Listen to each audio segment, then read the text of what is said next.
وای زوړ شو خو سوړ نه شو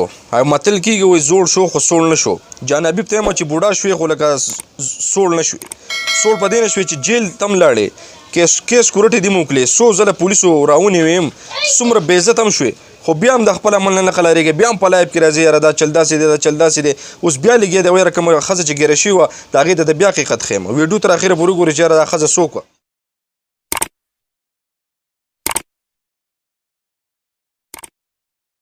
السلام علیکم ورحمت الله وبرکاتو ټولو ملګرو ته سلامونه امید لرم چې ښه به ملګرو څنګه چې تاسو ته پته ده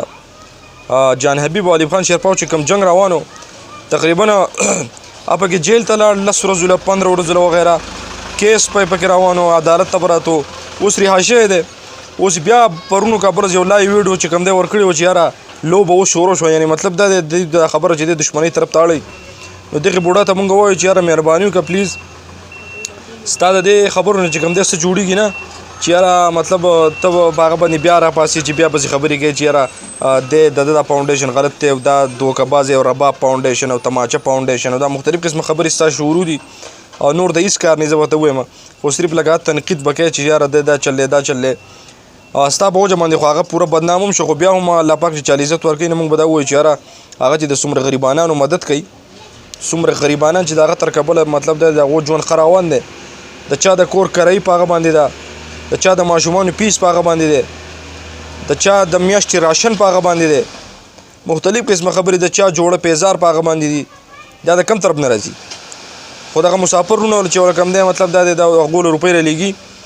البته که پکې هغه ډېر ملګري وي چې یاره 5% پکې اخلي او 5% وغیره نو د داسې دغه دپاره ځان وقف کول چې کوم دی دا هم ډېر آسان کار نه دی چې یاره ته دغه دپاره ځان دومره وقف کړي خپل کار روزګار دې پرېښې خو مطلب دا دی د دې میډیا نه ته څه پیسې ګټې نو خامخا که پکې ځان یو سړی 500-600 روپۍ اخلي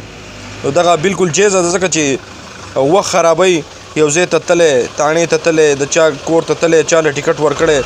نو په دغې کې خامخا به چې کوم دی ځان له بیا ضرور به پکې څه اخلي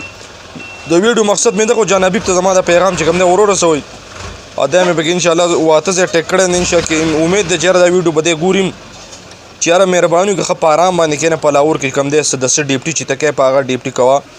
چېرته په بل چا پورې مطلب دا دی تنقیدونه په دغه چا شروع کړه چې چا څه قصور کړی چا څه ګناه کړی خو بله مین غلطي دي دا ده چې تو سره هغه ښځه تړې کومه چې د هغه د مور په ځای ده کومې چې تقریبا د 50 کلونو عمر په بره دی او ایوب خان شیرپاو 30-35 سال کې به مو وایي چې روان دی نو دا ډېره بده خبره ده څومره غلطه خبره ده چې یاره ته په یو مور باندې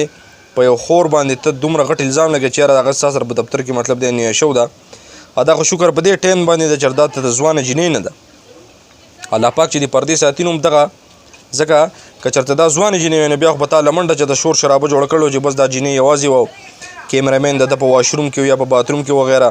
دی ورسره یوازې لګي او ګپې شپې لګولې زه په لایف کې رالمه دی مې ګرفتار کړو بیا د ده سره په دفتر کې رباب او تماچه وه او بیا پکې له دا دروغ جوړ کړل چې تماچه په ما پسې راوویسته نو څنګه چې تاسو ته پته ده یاره د ښار چې کوم ماحول یا 400 وغیره دغه ځای کې د دښمنیانې وغیره دا تربګلیانې ډېرې دي نو تماچه احتیاطن که یو سړی ساتي نو څه مسلې نشته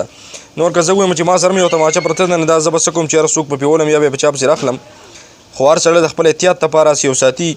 وسله چې دغه خلک چې متل کې د پښتون کالی دی نو زه یم چې دا په هر کور کې یو تماچه یو وسله ضرور وي او الله دې خیر وکړي بهرحال دته یو پیغام دا دی یو میسج ورته دا دی چې یاره ته مهرباني وکړه د دې شیرپاو نه نور قرار شي چې یاره دی د غریبانو دا مدد کوي ځکه چې په پاکستان کې څومره غربت دی تا ته ولې د غربت پته نشته چې یاره څومره غربت دی په پاکستان کې بله دا کم دا وایرس چې کم دا بیماري چې دی چې کم دی ډېر خلک زیات چې کم دی خراب کړی دی خراب کړی په دې ده چې کاروبارونه بنو نو اوس روپرو کاروبارونه چوتېږي خو وخت په اخلي نو د دې سره سره چې کوم دی مزدورکار طبقه چې دغه ډېره زیاته خرابه شوې وه کارونه نه و 3-4 میاشتې په کور چا وله خیرات زکات یې ورکړی نه په هغې کې هم دی فاونډیشن ایوب خان شیرپاو چې کوم دی ډېر زبردست کار یې کړی او څومره په ټرکونو وړه په ټرکونو سامانونه چې کوم دی دا دې غریبانو له ورکړي دي دا د ویاړ خبره ده چې یاره دومره محنت سړی کوي دومره دا کوي په ده باندې ته تنقیدونه کوې